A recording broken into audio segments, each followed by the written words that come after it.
ముల్లోకాలను శాసించే ఆ త్రిమూర్తులే ఒక సామాన్య గృహిణి ముందు పసిపాపలుగా మారిపోయారు.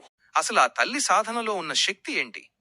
సాక్షాత్తు దత్తాత్రేయ స్వామివారు కలియుగంలో మనిషి రూపంలో మన తెలుగు నేల మీద ఎందుకు జన్మించారు? అనసూయమ్మ పాతివ్రత్యం నుండి పిఠాపురంలో వెలసిన శ్రీపాద శ్రీవల్లభుల వరకు నమ్మశక్యం కాని ఆ దివ్యలీలల వెనుక ఉన్న రహస్యమేంటో మీకు తెలుసా? దత్తాత్రేయ స్వామి తన మొదటి అవతారంగా ఆంధ్రదేశంలోని పిఠాపురాన్నే ఎందుకు ఎంచుకున్నారు? రండి, ఆ పరమ పవిత్రమైన కథను ఈ రోజు తెలుసుకుందాం. అత్రి మహర్షి భార్య అయిన అనసూయమ్మ పాతివ్రత్యం గురించి ముల్లోకాల్లో గొప్పగా చెప్పుకునేవారు. నారద మహర్షి వైకుంఠం, కైలాసం మరియు బ్రహ్మలోకాలను సందర్శించి అనసూయ అంతటి సాధ్వి మరొకరు లేరని కొనియాడతారు. ఇది విన్న త్రిమాతలు లక్ష్మి, పార్వతి, సరస్వతి ఆమెను పరీక్షించాలని తమ భర్తలను కోరుతారు. అనసూయమ్మ నిబద్ధత నిజంగా అంత గొప్పదో కాదో లోకానికి చాటి చెప్పాలని త్రిమూర్తులు నిర్ణయించుకుంటారు. చిత్రకూట పర్వత ప్రాంతంలో అత్రి మహర్షి ఆశ్రమం ప్రశాంతంగా ఉంది. పక్షుల కిలకిల రావాలు, పారే నది గలగలతో ఆ ప్రాంతం పవిత్రంగా ఉంది. ఆ సమయంలో అత్రి మహర్షి తపస్సు కోసం బయటకు వెళ్లారు. అనసూయమ్మ ఒక్కతే ఆశ్రమంలో అతిథి సేవా ధర్మంలో నిమగ్నమై ఉంది. ఆకాశం నుండి ముగ్గురు వృద్ధ బ్రాహ్మణులు ఆశ్రమం వైపు నడిచి వస్తారు. వారు ఎవరో కాదు, సాక్షాత్తు బ్రహ్మ, విష్ణు, మహేశ్వరులు. చిరిగిన వస్త్రాలు, చేతిలో కర్రలు, నీరసంగా ఉన్న ముఖాలతో ఆకలితో అలమటిస్తున్నట్లు నటిస్తారు. అతిథులను చూడగానే ఆమె సాష్టాంగ నమస్కారం చేసి వారి పాదాలు కడిగి ఆసనాలు వేస్తుంది. మహాత్ములారా, మీరు రావడం నా భాగ్యం. మీకు భోజనం సిద్ధం చేస్తాను అని విన్నవిస్తుంది. అనసూయ వంట పూర్తి చేసి విస్తళ్ళు వేసి వారిని కూర్చోమని కోరుతుంది. అప్పుడు ఆ ముగ్గురు వృద్ధులు, అమ్మా, మాదొక నియమముంది. వడ్డించేవారు వివస్త్రలై బట్టలు లేకుండా వడ్డిస్తేనే మేము భోజనం చేస్తాము, లేదంటే ఆకలితోనే వెళ్ళిపోతాము అని ఒక వింతైన కోరిక కోరుతారు. ఈ మాట వినగానే అనసూయ ఒక్క క్షణం దిగ్భ్రాంతి చెందుతుంది. పరాయి పురుషుల ముందు అలా ఉండటం ధర్మం కాదు. అలాగని వచ్చిన అతిథులను పంపేయడం అంతకన్నా పెద్ద పాపం. ఆమె కళ్ళు మూసుకుని తన భర్త అయిన అత్రి మహర్షిని స్మరిస్తుంది. తన దివ్యదృష్టితో వచ్చినవారు సామాన్యులు కాదని త్రిమూర్తులని గ్రహిస్తుంది. వచ్చినవారు నా బిడ్డలైతే తల్లికి బిడ్డల ముందు వస్త్రాలతో పనిలేదు కదా అని ఒక ఉపాయం ఆలోచిస్తుంది. ఆమె తన భర్త పాదతీర్థాన్ని, కాళ్లు కడిగిన నీటిని ఆ ముగ్గురు వృద్ధులపై జల్లుతుంది. తక్షణమే ఆ ముగ్గురు వృద్ధులు ముగ్గురు పసిపాపలుగా మారిపోతారు. పాపలుగా మారిన త్రిమూర్తులు ఆకలితో ఏడవడం మొదలు పెడతారు. అప్పుడు అనసూయమ్మ తన వస్త్రాలను తొలగించి తల్లిగా మారి ఆ ముగ్గురు బిడ్డలకు పాలిచ్చి వారి ఆకలి తీరుస్తుంది. ఆ తరువాత వారిని ఊయలలో పడుకోబెట్టి జోలపాట పాడుతుంది. త్రిమూర్తులే ఆమెకు బిడ్డలైపోయారు. చాలా కాలం గడిచినా త్రిమూర్తులు తిరిగి రాకపోవడంతో లక్ష్మి, పార్వతి, సరస్వతి ఆశ్రమానికి వస్తారు. అక్కడ పసిబిడ్డలుగా ఉన్న తమ భర్తలను చూసి ఆశ్చర్యపోయి అనసూయమ్మను క్షమించమని వేడుకుంటారు. అనసూయ వారిని తిరిగి యథారూపానికి మారుస్తుంది. ఆమె భక్తికి మెచ్చిన త్రిమూర్తులు, నీ కోరిక ఏమిటి అని అడుగుతారు. మీరు ముగ్గురు నాకు పుత్రులుగా జన్మించాలి అని ఆమె కోరుకుంటుంది. ఆ కోరిక మేరకే బ్రహ్మ అంశతో చంద్రుడు, శివుని అంశతో దుర్వాసుడు, విష్ణువు అంశతో దత్తాత్రేయుడు జన్మిస్తారు. తరువాతి కాలంలో చంద్రుడు, దుర్వాసుడు తమ శక్తులను దత్తాత్రేయుడిలో విలీనం చేయడంతో ఆయన త్రిమూర్తి స్వరూపంగా వెలుగొందారు. దత్త అంటే అర్పించబడినవాడు. ముగ్గురు దేవుళ్ళు తమను తాము ఆమెకు పుత్రుడిగా ఇచ్చుకున్నారు కాబట్టి. అత్రేయ అంటే అత్రి మహర్షి కుమారుడు. కృతయుగంలో అనసూయమ్మ భక్తికి మెచ్చి దత్తాత్రేయుడిగా అవతరించిన ఆ త్రిమూర్తి స్వరూపుడు యుగాలు మారినా తన భక్తులను కాపాడేందుకు నిరంతరం తపిస్తూనే ఉంటారు. స్మర్తృగామిగా పిలువబడే దత్తప్రభువు భక్తిని పునరుద్ధరించడానికి కలియుగంలో తన మొట్టమొదటి సంపూర్ణ అవతారాన్ని ఎంచుకున్నారు. కృతయుగంలో అనసూయమ్మకు పుత్రుడిగా వచ్చిన ఆ దేవుడే కలియుగంలో సుమతీదేవి గర్భాన శ్రీపాద శ్రీవల్లభుడుగా మన తెలుగు నేలపైన పిఠాపురం పుణ్యక్షేత్రంలో ఎలా అడుగుపెట్టారో ఇప్పుడు తెలుసుకుందాం. కలియుగంలో దత్తాత్రేయుడి మొదటి అవతారమైన శ్రీపాద శ్రీవల్లభుడు పిఠాపురంలో జన్మించారు. ఆంధ్రప్రదేశ్లోని తూర్పుగోదావరి జిల్లాలో ఉన్న పిఠాపురం ఒక సిద్ధక్షేత్రం. అక్కడ అప్పలరాజు శర్మగారు, సుమతీదేవి అనే దంపతులు ఉండేవారు. వారు ఆపస్తంభ సూత్రానికి చెందిన బ్రాహ్మణోత్తములు. వారికి 2 కుమారులు ఉండేవారు. ఒకరు పుట్టుకతోనే అంధుడు, గ్రుడ్డివాడు, మరొకరు పక్షవాతంతో నడవలేనివాడు, కుంటివాడు. ఆ దంపతులు తమ పిల్లల పరిస్థితిని చూసి బాధపడినా భగవంతుని మీద భక్తిని మాత్రం వదులుకోలేదు. ప్రతిరోజూ దత్తాత్రేయుణ్ణి ధ్యానిస్తూ ఉండేవారు. ఒకరోజు అప్పలరాజు శర్మగారి ఇంట్లో వారి పితృదేవతల తద్దినం శ్రాద్ధ కర్మ జరుగుతోంది.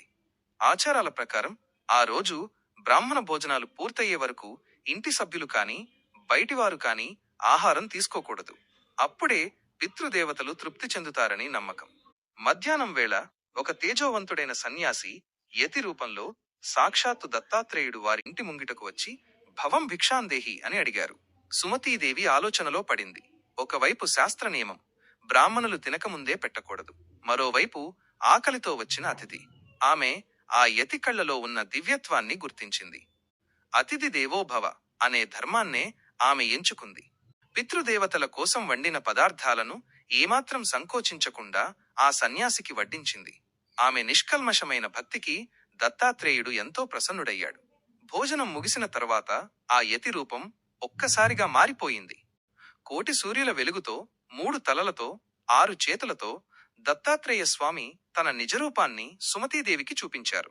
అమ్మా, నీ భక్తికి మెచ్చాను. ఏ వరం కావాలో కోరుకో అన్నారు స్వామి. సుమతీదేవి వినమ్రంగా, తండ్రి, నా కుమారులు అశక్తులు. నాకు నీ అంతటి జ్ఞాని, గుణవంతుడైన కుమారుడు కావాలి అని వేడుకుంది. స్వామి చిరునవ్వుతో, నా అంతటివాడు లోకంలో మరొకడు లేడు, కాబట్టి నేనే నీకు కుమారుడిగా జన్మిస్తాను అని వాగ్దానం చేశారు. అయితే నేను పుట్టిన తరువాత నా ఇష్టం వచ్చినట్టు నడుచుకుంటాను, అడ్డు చెప్పకూడదు అని షరతు విధించారు. క్రీస్తు శకం 1320 గణేశ చతుర్థి భాద్రపద శుద్ధ చవితి రోజున సాధారణ శిశువులా కాకుండా స్వామి ఒక దివ్యమైన కాంతి పుంజంలా సుమతీదేవి గర్భాన జన్మించారు. పుట్టినప్పుడు ఆయన పాదాలకు శంఖచక్రాల గుర్తులున్నాయి.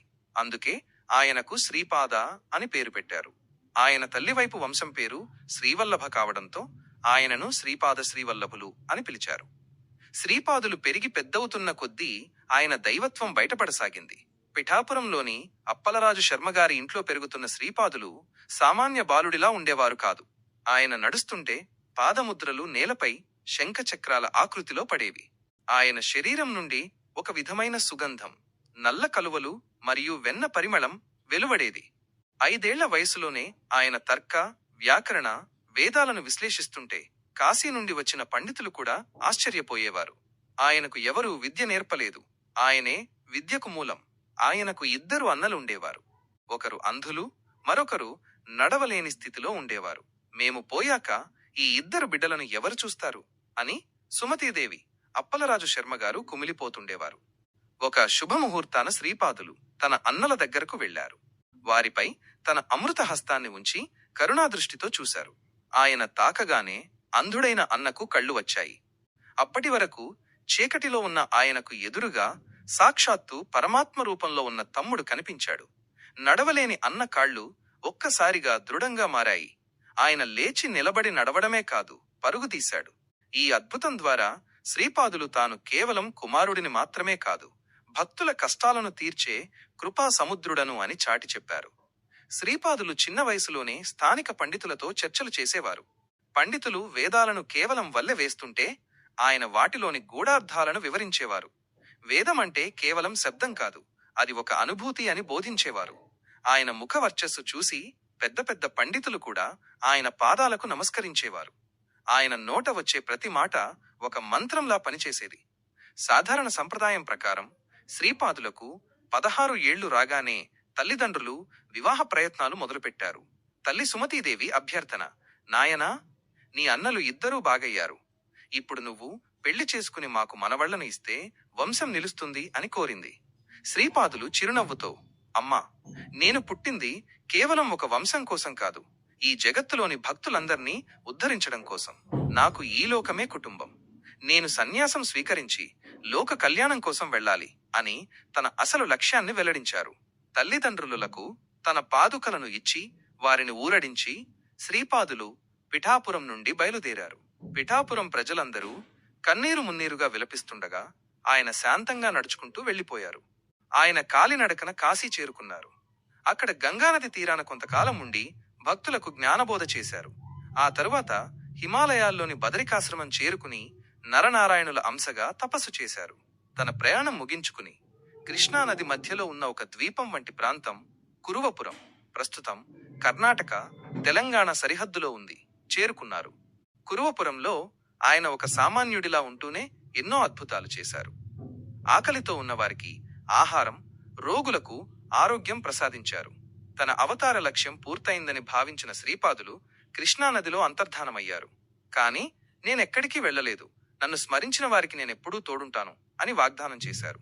శ్రీపాద శ్రీవల్లభుల చరిత్ర కేవలం ఒక కథ కాదు, అది ఒక నమ్మకం.